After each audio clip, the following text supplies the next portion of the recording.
Ada seorang perempuan kerjanya menenun kain. Kain yang terbuat dari kapas dipintal menjadi benang, benang ditenun menjadi kain. Tapi dia menenunnya hanya di waktu malam. Karena kalau di waktu siang dia sibuk mengurus anaknya. Dia tidak punya pembantu. Hanya malam sajalah yang dia bisa menenun. Tapi malam tidak ada lampu. Dia naik ke atas atap rumah. Atap rumah orang Arab itu datar, namanya satah. Di atas satah itu dia menenun. Dia bisa menenun hanya ketika tentara lewat menyalakan lampu kerajaan. Setiap tentara lewat dengan lampu yang terang, dia pun mulai menenun. Ketika pasukan mulai berlalu dan gelap, dia berhenti. Ketika nanti tentara lewat di tengah malam, dia mulai menenun. Ketika mulai berhenti gelap, dia pun berhenti.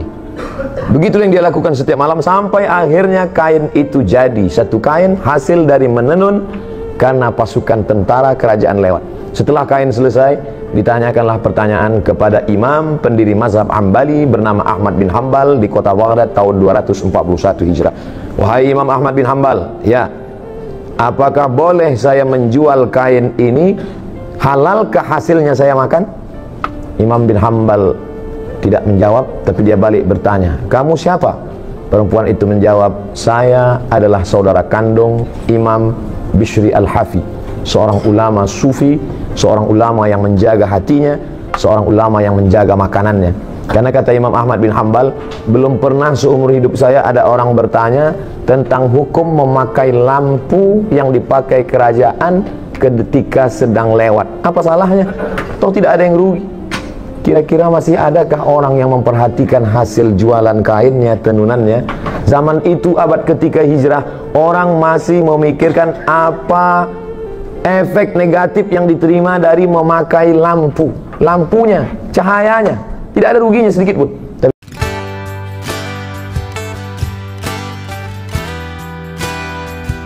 Pada kesempatan yang baik ini, saya diberikan waktu lebih kurang 60 menit sama di tempat-tempat yang lain. Cuma bedanya di sini tak boleh lebih walaupun semenit. Suatu ketika saya hadir di salah satu kantor untuk memberikan tausiah. Tidak boleh disebut nama kantornya, menjaga kode etik jurnalistik. Kata dia, Ustaz Somad, pernah nggak ketemu dengan pegawai KPK? Kata saya, belum. Gimana memangnya Pak? Mereka pernah datang ke kantor saya Pak Ustadz. Terus saya beri mereka seperti tamu yang lain, saya beri makan, mereka kasih minum, tapi mereka tidak mau. Kenapa begitu? Kata mereka, saya sudah bawa air minum sendiri. Air minum pun tak mau. Wah, masih manusia mereka, manusia juga. Air minum pun tak mau. Tapi cerita ini sudah lama, sekitar 3 atau 5 tahun yang lalu. Apakah sekarang masih begitu? Wallahu a'lam bishawab. Tapi yang jelas integritas bahwa kita harus menjaga kesucian makanan adalah bagian dari ajaran Islam. Belum cerita masalah kendaraan, masalah mobil, masalah fasilitas, baru sebatas pada makanan. Ada seorang perempuan kerjanya menenun kain. Kain yang terbuat dari kapas dipintal menjadi benang, benang ditenun menjadi kain. Tapi dia menenunnya hanya di waktu malam. Karena kalau di waktu siang dia sibuk mengurus anaknya. Dia tidak punya pembantu. Hanya malam sajalah yang dia bisa menenun. Tapi malam tidak ada lampu. Dia naik ke atas atap rumah. Atap rumah orang Arab itu datar, namanya satah. Di atas satah itu dia menenun. Dia bisa menenun hanya ketika tentara lewat menyalakan lampu kerajaan. Setiap tentara lewat dengan lampu yang terang, dia pun mulai menenun. Ketika pasukan mulai berlalu dan gelap, dia berhenti. Ketika nanti tentara lewat di tengah malam, dia mulai menenun. Ketika mulai berhenti gelap, dia pun berhenti.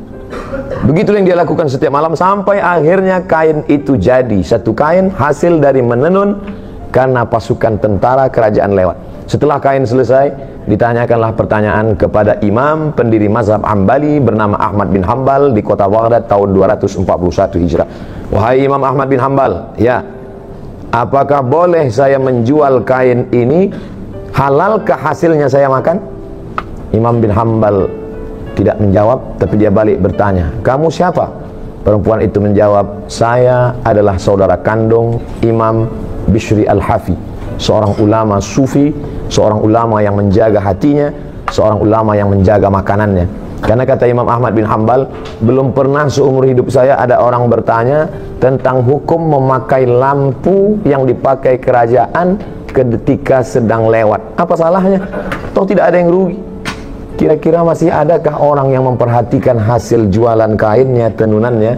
Zaman itu, abad ketika hijrah, orang masih memikirkan apa efek negatif yang diterima dari memakai lampu. Lampunya, cahayanya, tidak ada ruginya sedikit pun, tapi masih memperhatikan.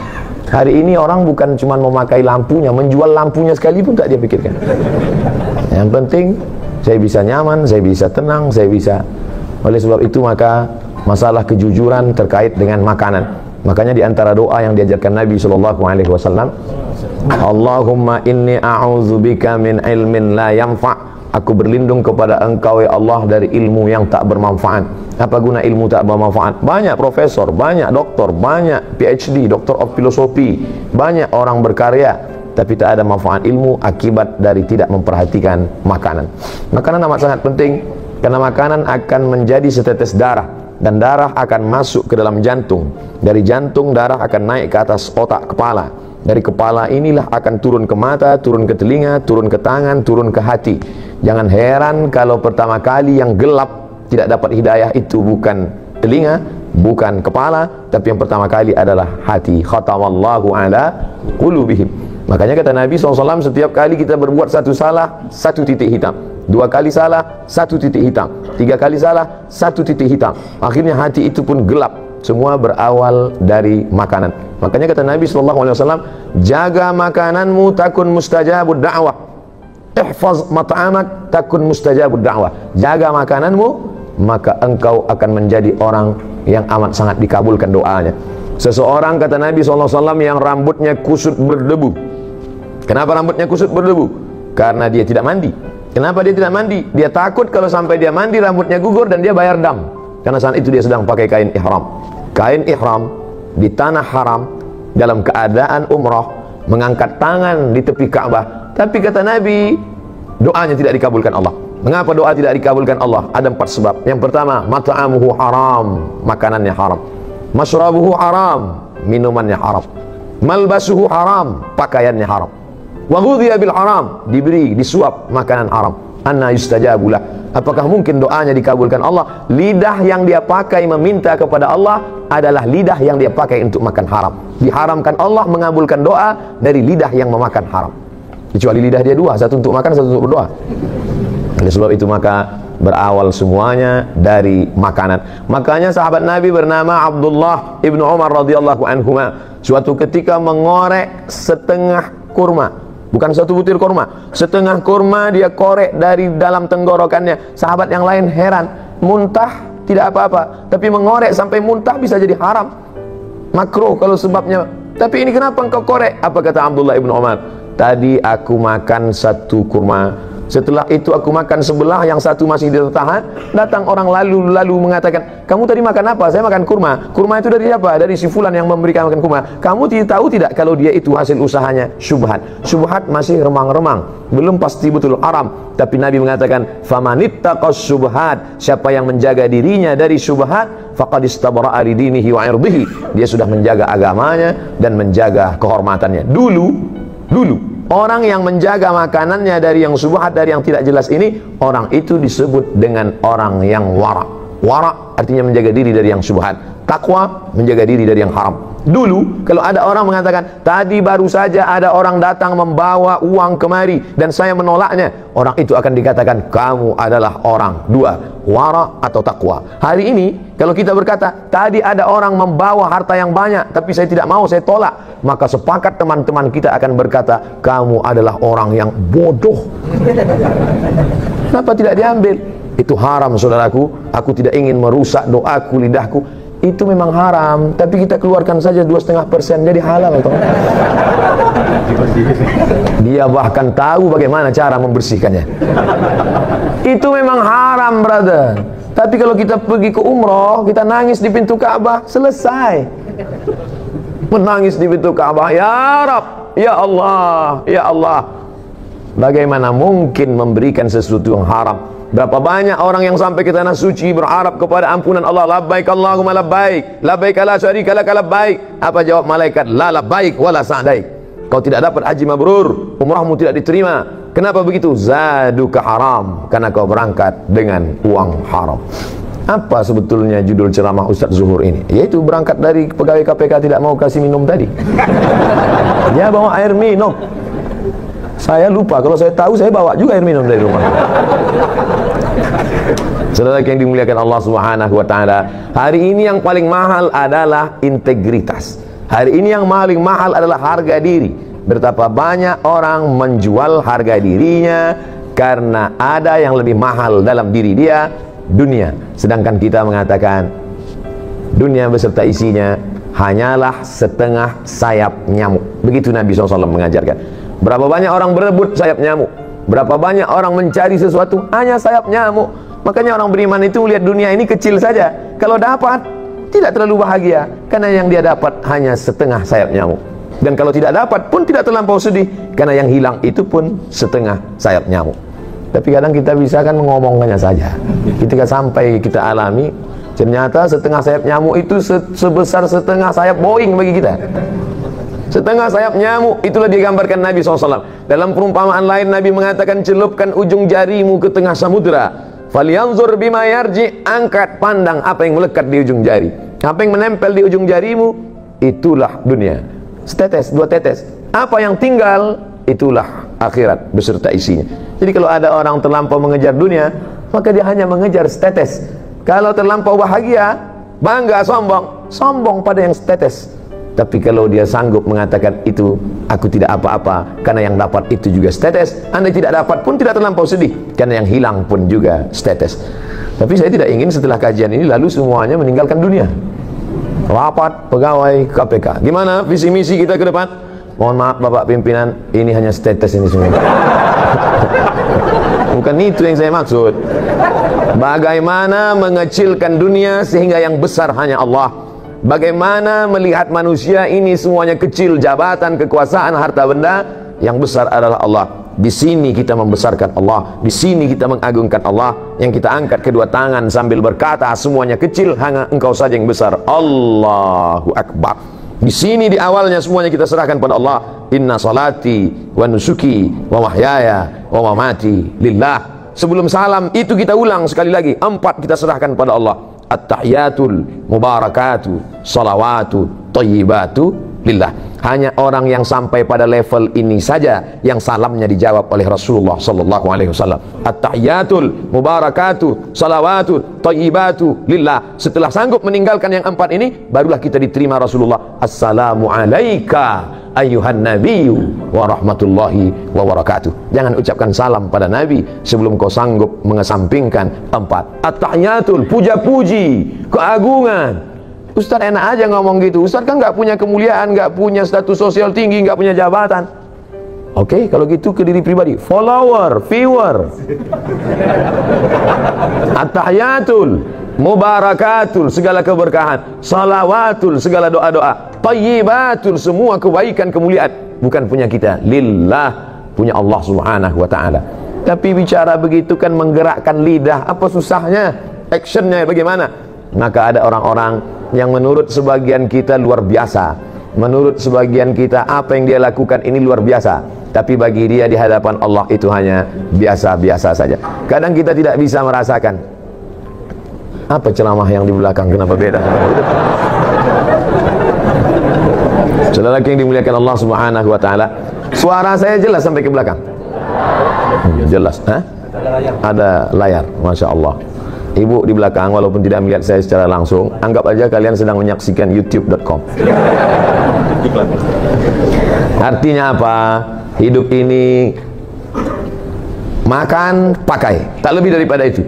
Punya rumah yang besar, pakai. Punya makanan yang enak, makan. Makan, pakai, tak lebih, tak kurang dari itu.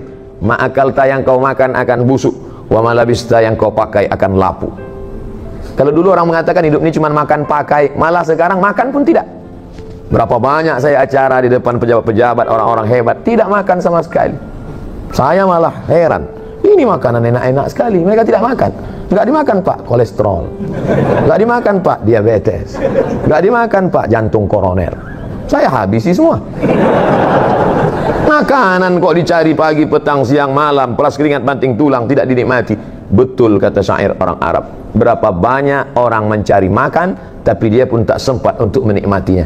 Pakaian, sehebat-hebatnya pakaian, sekaya-kaya orang, setinggi-tingginya jabatan, pakaian paling tebal 3 lapis. Satu pakaian di dalam, singlet, underwear. Yang di luar ini, yang nomor 3, aksesoris. Ini saya pakai supaya orang tahu saya ustadz gitu. Kalau tidak, saya memang tidak pakai sorban. Saya kemana-mana biasa aja. Cuman beberapa kali, kemarin waktu saya sedang duduk di pesawat, lewat itu yang bagi nasi. Apa kata dia? Mirip sekali dengan Ustaz Somad ya. Mati saya. Nah, makanya saya pakai sorban ini. Pakaian adalah status. Dengan pakaianlah kita bisa membedakan mana ulama, mana orang biasa. Makanya mufti-mufti kerajaan di zaman dulu jubahnya dibuat 2 lapis. Satu jubah putih di dalam, yang kedua jubah hitam di luar, sorbannya dipakai. Al-Azhar menunjukkan status, di luar ada sorban putih, di dalam ada topi merah, lengkap dengan jambulnya. Kalau sudah dipakai itu menunjukkan dia hafal Al-Quran. Pakaian adalah status sosial, tapi manakala ketika kita menghadap Allah Subhanahu wa Ta'ala, semua pakaian yang menunjukkan status lepas. Belum pernah, lama hidup banyak dirasa, jauh berjalan banyak dilihat. Belum pernah saya melihat orang mati Islam bersyahadat pakai pakaian yang dia pakai dulu.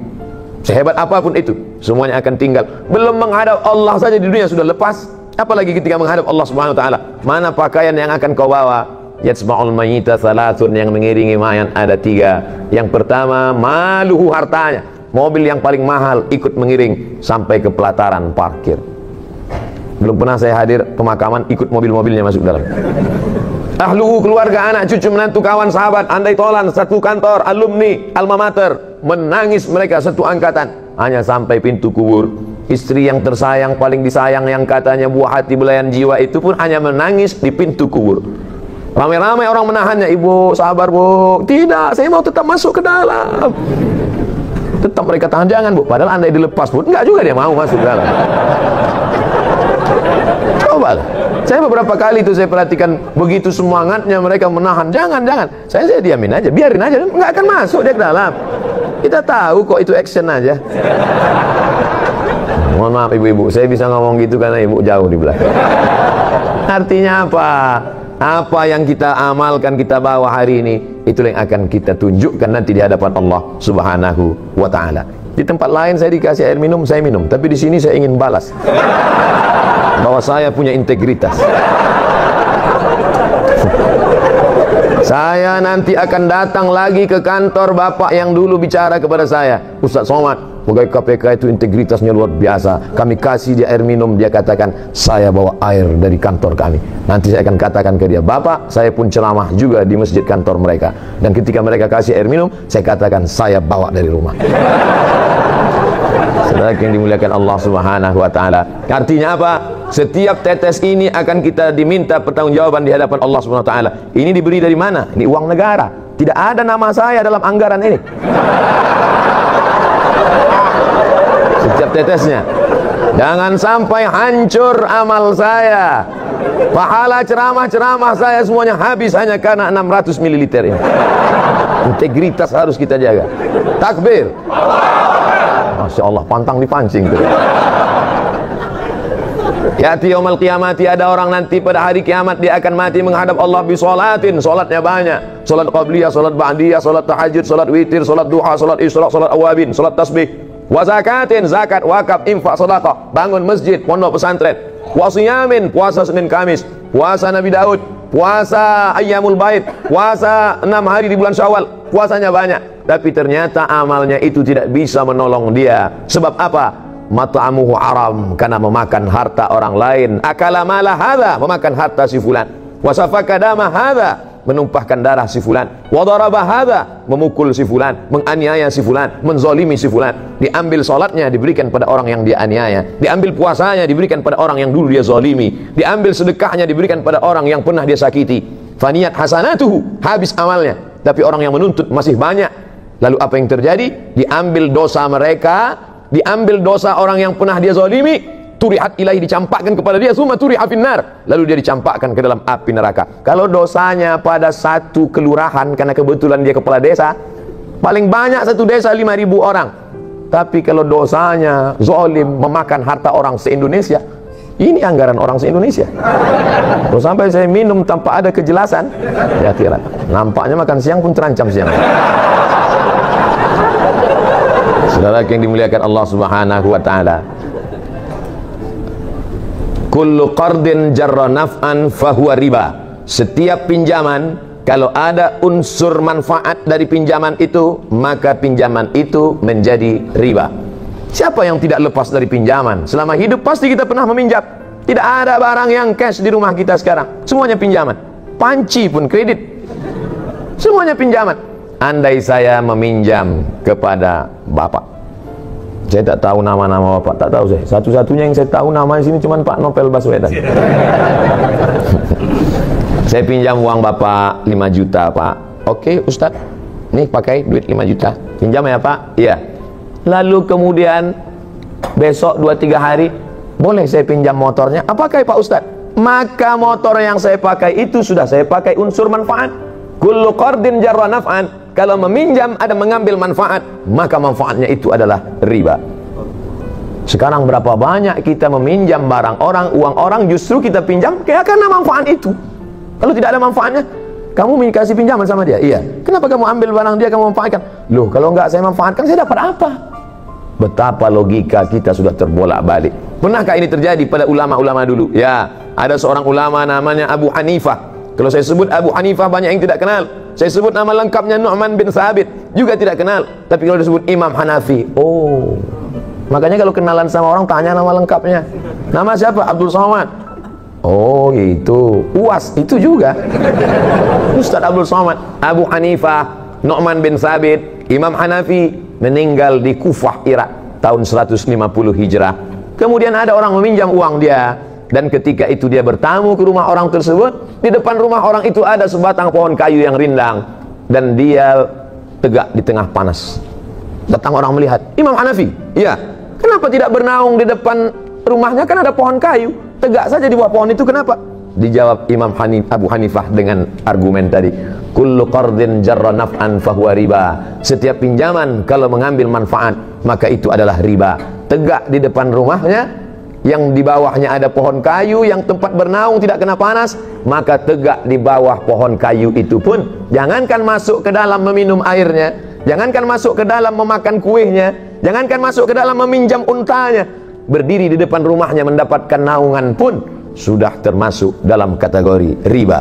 Jadi ulama-ulama itu dulu kenapa ilmunya berkah? Lagi-lagi menjaga makanan dan minuman. Kalau lidah yang dipakai tidak pernah makan riba, makan haram itu, maka akan masuk ke dalam hati manusia. Kalau kita dengar ceramah orang, masuk dia ke dalam hati kita, insya Allah. Tapi kalau tidak, nanti di akhir coba ceritakan masuk atau tidak. Kalau tidak, berarti lidah saya ini sudah makan macam-macam. Saudara yang dimuliakan Allah Subhanahu wa taala, tapi Allah tidak bebani kita di luar kemampuan kita. La yukallifullahu nafsan illa usaha. Tadi saya mulai jam 12 lewat 15. Masya Allah, itu enaknya kita ceramah di KPK ini. Mereka tepat waktu. Saya dikasih tahu Ustadz hanya sampai jam 1 lewat lebih korupsi. Karena mereka ini sangat punya integritas Ustadz. Kalau di tempat lain Ustadz lewat dikit aja 15-10 menit, mereka tetap nggak apa-apa, lambat-lambat dikit nggak apa. Di KPK Ustadz jangan coba lewat 1 menit aja, mereka bubar sendiri. Daripada Ustadz malu, bagus Ustadz tutup sebelum habis. Sakitnya nggak seberapa, malunya. Ini kan direkam, nanti masuk ke YouTube, apa kata orang? Ustadz Somad ditinggalkan jamaah karena korupsi. Luar biasa, Masya Allah, tabarakallah. Saya terus terang, ceramah ini udah kemana-mana, dari mulai Sabang sampai ke Sydney, sampai ke Melbourne. Di Hong Kong nggak jadi. Itu sedang banyak, tapi yang paling hati saya agak-agak cemas ceramah di KPK ini. Makanya tadi entah doa-doa apa saya baca sebelum masuk. Bismillahilladzi la yadurru ma'asmihi syai'un fil ardi wala fis sama. Ya Allah, dengan ku sebut namamu, tidak ada satupun yang datang menimbulkan mudarat, tidak satupun yang dapat memudaratkan aku, baik di langit maupun di bumi, apalagi pegawai KPK. Harus dibaca itu, ada keyakinan yang kuat bahwa kita ditolong oleh Allah Subhanahu wa taala. Syarat pertolongan Allah turun, maka jangan pernah melawan perintah Allah. Kata Nabi sallallahu alaihi wasallam, ini namanya Jabal Rumat, bukit pemanah. 70 pemanah dipasang di atas. Nanti aku akan perang di bawah, namanya perang Uhud. Kalau pasukanku menang di bawah, kamu jangan turun. Dan andai aku mati bersimbah darah, kalah pun kalian jangan turun. Tetap pasukan pemanah di atas. Ternyata yang namanya manusia lupa dan lalai. Begitu mereka melihat pasukan Nabi di bawah kalah, langsung mereka turun. Melihat pasukan Nabi menang, mengalahkan pasukan musyrik kalah, mereka langsung turun ke bawah. Tergoda ingin mengambil harta rampasan perang. Apa yang terjadi? Datang pasukan Khalid bin Walid dari belakang. Waktu itu dia belum masuk Islam, tahun ketiga. Turun dia menyerang dari balik. Maka umat Islam dikepung dari dua arah, satu dari kanan, satu dari kiri. Meninggal sahabat terbaik, Sayyidus Syuhada, Hamzah bin Abdul Muttalib. Perang itu terjadi di bukit Uhud. Makanya nanti kalau umrah di atas bukit Uhud itulah nampak, ini pasukan muslim, ini pasukan musyrik. Pasukan turun dari Jabal Rumat, dikepung dari dua arah. Orang ziarah di padang Uhud itu menetes air mata, yang ngerti sejarah. Tapi kita pergi umrah, apa yang terjadi di atas melihat? Ketawa si kiki. Hai mama. Orang berilmu saja yang memahami perjalanan sejarah. Apa yang ingin Ustaz sampaikan pelajaran dari perang Uhud? Bahwa sekali saja perintah larangan Rasulullah itu dilanggar, kekalahan bersimbah darah. Berapa kali pertolongan Allah tidak turun gara-gara kita tidak ikut perintah dan tidak menjauhi larangan Rasulullah. Sekali saja larangan Nabi itu dilanggar, tak jadi kemenangan itu datang. Bolak-balik kita mengatakan hasbunallah wa ni'mal wakil, ni'mal maula wa ni'man nasir, la haula wa la quwata illa billah. Kenapa tidak turun pertolongan? Karena tidak cukup syarat. Kalau cukup syaratnya, pertolongan Allah akan datang.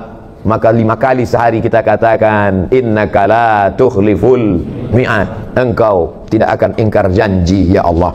Maka saudara-saudaraku sekalian, ibu dan bapak muslimin muslimat, bersyukurlah bekerja di tempat orang-orang menjaga integritas. Bersyukurlah bisa bekerja yang kerjanya sekaligus adalah ibadah. Ini banyak orang memisahkan antara kerja dan ibadah. Kalau dia sudah beribadah, sholat, puasa, zikir, khusyuk-khusyuknya. Kalau udah masuk masjid, astagfirullah. Jadi kita nanti acara itu subhanallah. Tidak ada waktu. Di masjid ini kita beribadah, di masjid ini kita khusyuknya. Kalau mau curang nanti di kantor. Ini sekuler, memisahkan antara agama dengan kerja, memisahkan antara Tuhan. Padahal dalam Islam, dimanapun berada, wa huwa ma'akum ainama kuntum, dimanapun kamu berada, Allah tetap mengawasi kamu. Oleh sebab itu maka di kantor ibadah, di masjid ibadah, di Masjidil Haram di Makkah ibadah, di Indonesia ibadah. Ini sekarang banyak orang kalau sudah di Masjidil Haram khusyuk-khusyuknya, tapi kalau sudah di tanah air, ketika di Mina melontar setan sampai kesetanan. Tapi ketika kembali ke tanah air, setan-setan pun heran. Loh, yang lontar dulu kan ente, kok malah ngajak melanjutkan MOU lagi, kata dia. Ini apa yang terjadi ini? Ternyata agama kita tidak kafah. Kita sudah memotong-motong, ada parsial-parsial. Padahal Islam menyuruh kita, ya ayyuhalladzina amanu, hai orang beriman, udkhulu, masuklah kamu fi silmi, dalam agama Islam. Kafah, di kantor ibadah, di rumah ibadah, di jalan pun ibadah. Kalaulah di jalan itu tidak ibadah, kasihan sekali bapak-bapak polisi di jalan meluruskan lalu lintas, tidak bernilai ibadah. Kalaulah malam itu tidak ibadah, kasihan sekali petugas jaga malam tidak ibadah. Maka semua hidup ini adalah ibadah. Ustaz Somad enak aja ngomong gitu. Ya Ustaz, ceramah adalah ibadah, khutbah adalah ibadah. Lalu kami ini, maka kerja bapak ibu adalah ibadah. Kalau mati dalam kerja ini, maka matinya adalah mati syahid. Ini ancaman-ancaman luar biasa, tekanan-tekanan luar biasa. Kalau tidak difahami dengan itu, kemana dasar? Dasar utama bekerja adalah akidah la ilaha illallah. Setiap langkah adalah ibadah, hembusan nafas adalah ibadah, detak jantung adalah ibadah. Mati dalam ibadah ini, makanya mati syahid. Bapak setiap pagi harus berkata, Mama, my darling, my lovely, izinkan aku untuk jihad fisabilillah. Langsung dia jawab, takbir papa. Karena kerja adalah ibadah. Kalau tidak begitu nanti kita akan datang takut, datang cemas, datang ngeri, datang. Orang kalau terlampau takut hidup ini, detak jantungnya tidak normal, ujung-ujungnya mati juga. Mati kenapa? Tekanan jantung. Apalagi di Jakarta tekanan jantung ini luar biasa. Di kantor tekan atasan, di jalan macet, di rumah tekanan ibu rumah tangga, gelang tetangga lebih besar, mobil lebih mewah, persaingan hidup ketat, HP baru, ujung-ujungnya mati muda, tak sempat menikmati pensiun. Maka apa yang bisa menenangkan jiwa ini? Pahamilah bahwa hidup ini seluruhnya semuanya adalah ibadah. Pagi langkahkan kaki, bismillah, ku sebut nama Allah, tawakkaltu ala Allah, aku hanya berserah kepada Allah, la haula wala quwata illa billah. Panjang umur sampai besok pagi, bertambah ibadah. Mati petang ini, syukur, berarti tidak lagi banyak dosa. Abdul Somad, andai hidup aku besok pagi, ibadah, karena aku akan menyampaikan tausiah di Sumatera Utara. Andai mati malam ini, alhamdulillah, berarti besok tidak naik pesawat lagi. Loh, apa hubungan dosa dengan pesawat? Sedikit banyak mata kan melihat juga lutut-lutut apa. Tak terelakkan. Saya real saja. Saya tidak mengatakan bahwa saya ceramah tadi masalah setetes air pun masalah saya nyamuk lalu kemudian saya kemana-mana pejam mata, kan tidak. Lalu kalau Ustaz naik pesawat di airport semua Ustaz lihat itu, saya tidak melihat. Cuman kan kita terlihat. Tinggal lihat, kita hidup di alam nyata, kita bukan di alam malaikat. Saya kira malaikat pun dapat memaklumi itu. Hanya beristighfar, astagfirullahaladzim. Kita hidup real nyata. Mati malam ini, alhamdulillah, bersih dari segala dosa. Besok tidak buat dosa lagi. Hidup besok pagi, alhamdulillah, berarti kita masih bisa beramal soleh. Tapi mesti dipahami juga ini, ada namanya amal mahdhah. Salat, baca Quran, puasa sunat, itu amal mahdhah, ada rukunnya, ada syaratnya, ada wajibnya, ada sunatnya, ada membatalkannya. Tapi ada dia aktivitas sehari-hari biasa, tapi dia bernilai ibadah. Jadi jangan dibolak-balik. Nanti datang azan, hayya 'alas shalah,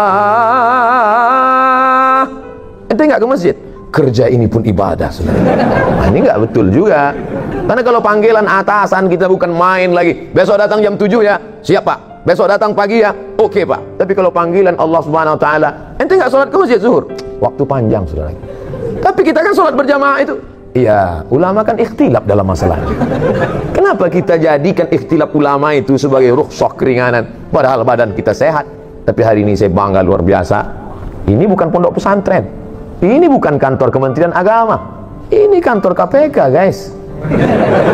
Tapi jamaah sholat zuhurnya luar biasa. Ini setiap hari seperti ini. Nah, saya nanya aja. Luar biasa. Masya Allah, tabarakallah. Mudah-mudahan kita tetap istiqomah melaksanakan ini.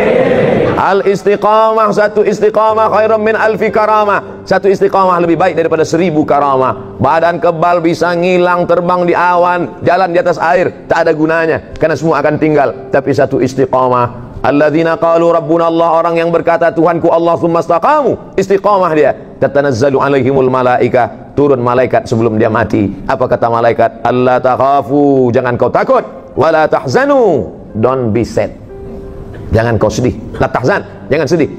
Orang mau mati itu ada perasaan dua. Pertama takut menghadapi sakaratul maut, takut menghadapi azab kubur. Yang kedua sedih, sedih meninggalkan anak, sedih meninggalkan rumah yang besar, sedih meninggalkan istri akan diambil brownies. Sedih. Nah, tengok ibu udah senyum-senyum di belakang. Tapi sedih dan takut itu hilang karena malaikat menenangkan dia dan semuanya mati dalam keadaan husnul khatimah. Di akhir majelis ini Al-Faqir Abdul Somad hanya minta request satu saja, doakan Abdul Somad mati husnul khatimah. Amin. Jangan sekarang, kita masih ada jadwal. Saya tahu waktu sudah habis, tapi jangan terlalu tunjukkan kan. Doa di masjid dikabulkan Allah, doa selesai sholat dikabulkan Allah, doa berjamaah dikabulkan Allah. Maka di hari majelis, doa di majelis ilmu dihadiri malaikat dikabulkan Allah.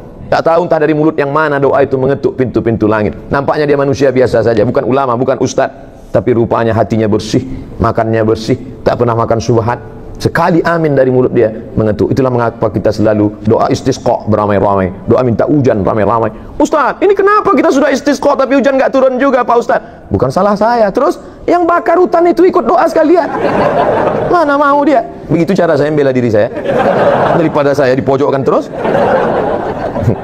Maka di akhir majelis ini mari kita sama-sama berdoa.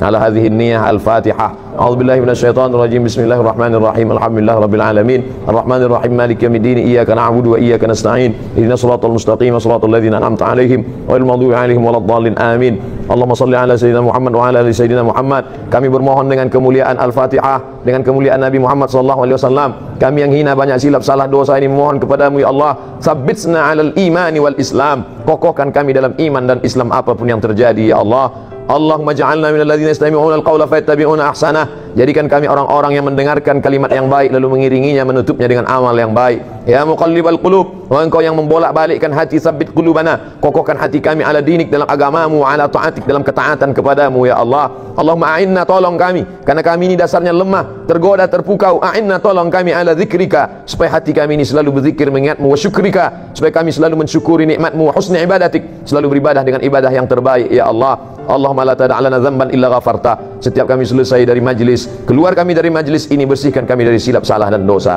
Wala maridan illa syafaita, ada di antara kami yang sakit, sembuhkan untuk selamanya. Wala mayitan illa rahimta, yang meninggal dunia, lapangkan kuburnya, terang benderanglah hendaknya. Wala hajatan min hawaijid dunya wal akhirati laka ridha wa lana fiha salah. Segala hajat dunia, hajat akhirat, tunaikan, mudahkanlah untuk kami ya Allah. Allahumma la sahla illa ma ja'altahu sahla wa anta taj'alul hazana idza syi'ta sahla. Allahumma waffiq ulata umurina, pemimpin-pemimpin kami, condongkan hati mereka agar mereka menolong agamamu dengan kekuasaan yang kau titipkan di pundak mereka. Allahumma ja'alna mukhlishina lahuddin, jadikan kami orang-orang yang tulus ikhlas beramal karena ingin mencari ridhamu ya Allah. Allahumma inna nas'aluka ridhaka wal jannah, kami mohon ridhamu dan surgamu, wa na'udzubika min sakhatika wan nar, jauhkan kami dari murkamu dan nerakamu. Rabbana atina fid dunya hasanah wa fil akhirati hasanah wa qina adzabannar. Wa sallallahu ala sayyidina Muhammad wa ala alihi wa sahbihi wasallam. Walhamdulillahi rabbil alamin.